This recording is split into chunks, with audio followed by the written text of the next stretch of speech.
സ്ഥിരതാമസമാക്കാൻ അല്ലെങ്കിൽ green card നേടാൻ ആഗ്രഹിക്കുന്നവരാണോ നിങ്ങൾ?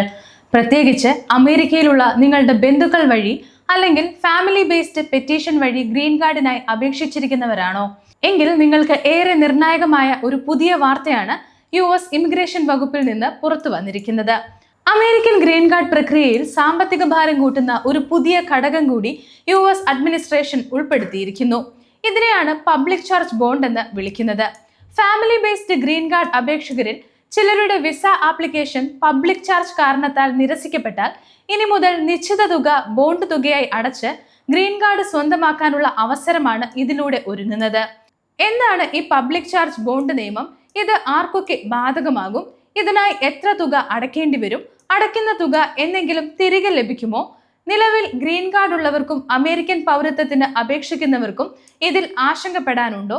ഇതിനെക്കുറിച്ചെല്ലാമാണ് നമ്മൾ ഇന്ന് വിശദമായി നോക്കുന്നത്. ആദ്യമായി എന്താണ് പബ്ലിക് ചാർജ് എന്ന് കൃത്യമായി ഒന്ന് നോക്കാം. US സിറ്റിസൺഷിപ്പ് ആൻഡ് ഇമിഗ്രേഷൻ സർവീസസിന്റെ നിർവചന പ്രകാരം അമേരിക്കയിലെത്തുന്ന ഒരു വിദേശി സ്വന്തം ജീവനോപാധിക്കായി സർക്കാരിന്റെ സാമ്പത്തിക സഹായങ്ങളെ പ്രധാനമായും ആശ്രയിക്കാൻ സാധ്യതയുണ്ട് എന്ന് കണ്ടാൽ ആ വ്യക്തിയെ പബ്ലിക് ചാർജായി തരംതിരിക്കുന്നു. അതായത് അപേക്ഷകൻ അമേരിക്കയിലെത്തിയാൽ ജോലി ചെയ്ത് ജീവിക്കുന്നതിന് പകരം സർക്കാരിന്റെ പണം ഉപയോഗിച്ചുള്ള ക്ഷേമ പദ്ധതികൾ കൊണ്ടോ അല്ലെങ്കിൽ പൂർണ്ണമായും സർക്കാർ ചെലവിലുള്ള ദീർഘകാല പരിചരണ കേന്ദ്രങ്ങളിലോ കഴിയാനാണ് സാധ്യതയെങ്കിൽ അത്തരം വ്യക്തികളെ അമേരിക്കൻ നിയമപ്രകാരം ഗ്രീൻ കാർഡിന് അയോഗ്യരായി പ്രഖ്യാപിക്കാം. അമേരിക്കൻ ഖജനാവിന് സാമ്പത്തിക ഭാരമാകുന്ന വ്യക്തികളെ ഒഴിവാക്കുക എന്നതാണ് ഈ നിയമത്തിന്റെ ലക്ഷ്യം. ഇവിടെയാണ് പുതിയ പബ്ലിക് ചാർജ് ബോണ്ട് നിയമത്തിന്റെ പ്രസക്തി വരുന്നത്. US ഡിപ്പാർട്ട്മെന്റ് ഓഫ് സ്റ്റേറ്റ് ഒരു പുതിയ പൈലറ്റ് പ്രോഗ്രാം ആരംഭിച്ചിട്ടുണ്ട്. ഇതിൻ പ്രകാരം കോൺസുലർ ഓഫീസർമാർ ഒരു ഫാമിലി ബേസ്ഡ് ഗ്രീൻ കാർഡ് അപേക്ഷകന്റെ വിസ പബ്ലിക് ചാർജ് കാരണത്താൽ നിരസിച്ചാലും അപേക്ഷകന് വേണമെങ്കിൽ USCIS വഴി ഒരു പബ്ലിക് ചാർജ് ബോണ്ട് സമർപ്പിക്കാൻ അവസരം ലഭിക്കുന്നു. ഈ ബോണ്ട് ഒരു സാമ്പത്തിക ഗ്യാരണ്ടിയാണ്. അതായത് അപേക്ഷകൻ അമേരിക്കയിലെത്തിയാൽ സർക്കാരിന് ഭാരമാകില്ലെന്നും സാമ്പത്തികമായി സ്വയം നിലനിൽക്കാനുള്ള വാഗ്ദാനമാണിത്. USCIS നിർദ്ദേശിക്കുന്ന ബോണ്ട് ഫീസും തുകയും അടച്ചു കഴിയുമ്പോൾ നേരത്തെ നിരസിക്കപ്പെട്ട ഇമിഗ്രന്റ് വിസ കോൺസുലർ ഓഫീസർക്ക് അനുവദിച്ചു നൽകാൻ സാധിക്കുന്നു. ചുരുക്കത്തിൽ ഗ്രീൻ കാർഡ് റിജക്റ്റ് ആകുന്നത് ഒഴിവാക്കാൻ ലഭിക്കുന്ന ഒരു രണ്ടാമത്തെ അവസരമായി ഇതിനെ കാണാം. പലരും ചോദിക്കുന്ന മറ്റൊരു ചോദ്യമാണ് ഇതിന്റെ ബോണ്ട് തുക എത്രയാണ് എന്നത്. ഈ തുക എല്ലാവർക്കും ഒരുപോലെ നിശ്ചിതമല്ല എന്ന് ആദ്യമേ മനസ്സിലാക്കുക. ഓരോ അപേക്ഷകന്റെയും വ്യക്തിഗത സാഹചര്യങ്ങൾ, ജോലി, സാമ്പത്തിക നിലവാരം എന്നിവ സമഗ്രമായി വിലയിരുത്തിയാണ് കോൺസുലർ ഓഫീസർ ബോണ്ട് തുക തീരുമാനിക്കുന്നത്. ഇനി ഏറ്റവും പ്രധാനപ്പെട്ട കാര്യം ഈ ബോണ്ട് തുക തിരികെ ലഭിക്കുമോ എന്നതാണ്. തീർച്ചയായും തിരികെ ലഭിക്കും എന്ന് തന്നെയാണ് റിപ്പോർട്ടുകൾ പറയുന്നത്. USCIS നൽകുന്ന വിവരം അനുസരിച്ച് താഴെ പറയുന്ന സാഹചര്യങ്ങളിൽ നിങ്ങളുടെ പബ്ലിക് ചാർജ് ബോണ്ട് റദ്ദാക്കപ്പെടുകയും തുക റീഫണ്ട് ലഭിക്കുകയും ചെയ്യും. അതായത് നിങ്ങൾ അമേരിക്കയിൽ എത്തിയ ശേഷം അനാവശ്യമായി ഗവൺമെന്റ് ക്യാഷ് അസിസ്റ്റൻസ് ഒന്നും വാങ്ങാതെ 5 വർഷം പൂർത്തിയാക്കിയാൽ ഈ ബോണ്ട് തുക പൂർണ്ണമായും തിരികെ ലഭിക്കുന്നതാണ്. എന്തെല്ലാം ആനുകൂല്യങ്ങളാണ് പബ്ലിക് ചാർജ് പരിശോധനയിൽ വരുന്നത് എന്ന് നോക്കാം.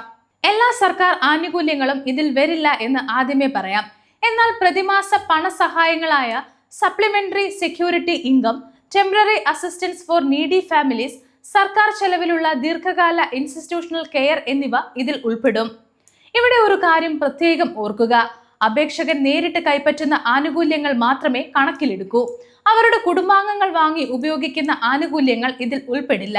മിക്ക ഫാമിലി ഗ്രീൻ കാർഡ് അപേക്ഷകർക്കും തുടക്കത്തിൽ ഇത്തരം ആനുകൂല്യങ്ങൾക്ക് അർഹതയില്ലാത്തതിനാൽ ഈ വിധി എല്ലാവരെയും ഒരുപോലെ ദോഷകരമായി ബാധിക്കില്ല. ഒരു വ്യക്തി പബ്ലിക് ചാർജ് ആകുമോ എന്ന് തീരുമാനിക്കുന്നത് ഏതെങ്കിലും ഒരു കാര്യം മാത്രം നോക്കിയല്ല. ഇതിനെ ടോട്ടാലിറ്റി ഓഫ് സർക്കംസ്റ്റാൻസസ് എന്ന് വിളിക്കുന്നു. ഇമിഗ്രേഷൻ ഉദ്യോഗസ്ഥർ നിങ്ങളുടെ പ്രായം, ആരോഗ്യം, കുടുംബ പശ്ചാത്തലം, സാമ്പത്തിക വരുമാനം, തൊഴിൽ, വിദ്യാഭ്യാസ യോഗ്യതയും ഒപ്പം നിങ്ങളുടെ അമേരിക്കയിലുള്ള സ്പോൺസർ ഒപ്പുവെച്ച അഫിഡവിറ്റ് ഓഫ് സപ്പോർട്ട് എന്നിവയെല്ലാം സമഗ്രമായി പരിശോധിച്ച് മാത്രമായിരിക്കും തീരുമാനമെടുക്കുക. ഇനി ഇതിൽ ആരും ഭയപ്പെടേണ്ടതില്ലേ എന്നാണ് പലരും ചോദിക്കുന്നത്. നിലവിൽ അമേരിക്കയിൽ ഗ്രീൻ കാർഡ് ഉള്ളവർ ഇതിനെക്കുറിച്ച് ഓർത്ത് ഒട്ടും ആശങ്കപ്പെടേണ്ടതില്ല. നിങ്ങൾ അർഹതപ്പെട്ട പൊതു ആനുകൂല്യങ്ങൾ കൈപ്പറ്റിയത് കൊണ്ട് മാത്രം നിങ്ങളുടെ ഗ്രീൻ കാർഡ് റദ്ദാക്കപ്പെടുകയോ പൗരത്വം നിഷേധിക്കപ്പെടുകയോ ഇല്ല. ഗ്രീൻ കാർഡ് പുതുക്കുമ്പോഴോ പൗരത്വത്തിന് അപേക്ഷിക്കുമ്പോഴോ പബ്ലിക് ചാർജ് ടെസ്റ്റ് ബാധകവുമല്ല. അമേരിക്കയിലേക്ക് കുടുംബം വഴി ഗ്രീൻ കാർഡിനായി അപേക്ഷിക്കുന്നവർ ഇനി മുതൽ സാമ്പത്തിക സുരക്ഷിതത്വവും ബോണ്ട് വ്യവസ്ഥകളും കൃത്യമായി മനസ്സിലാക്കിയിരിക്കണം. അപേക്ഷ നൽകുന്നതിന് മുൻപ് യോഗ്യതയുള്ള ഒരു ഇമിഗ്രേഷൻ അറ്റോർണിയുമായി ആശയവിനിമയം നടത്തുന്നത് നിരസിക്കലുകൾ ഒഴിവാക്കാൻ സഹായിക്കും. അമേരിക്കൻ ഇമിഗ്രേഷൻ നിയമങ്ങളിലെ ഇത്തരം പുതിയ മാറ്റങ്ങളെക്കുറിച്ചും അപ്ഡേറ്റുകളെക്കുറിച്ചും തത്സമയം അറിയാൻ ഗ്ലോബൽ സമയം സബ്സ്ക്രൈബ് ചെയ്യുക. ഒപ്പം നിങ്ങളുടെ സംശയങ്ങളും അഭിപ്രായങ്ങളും താഴെ കമന്റ് ബോക്സിൽ രേഖപ്പെടുത്തുക.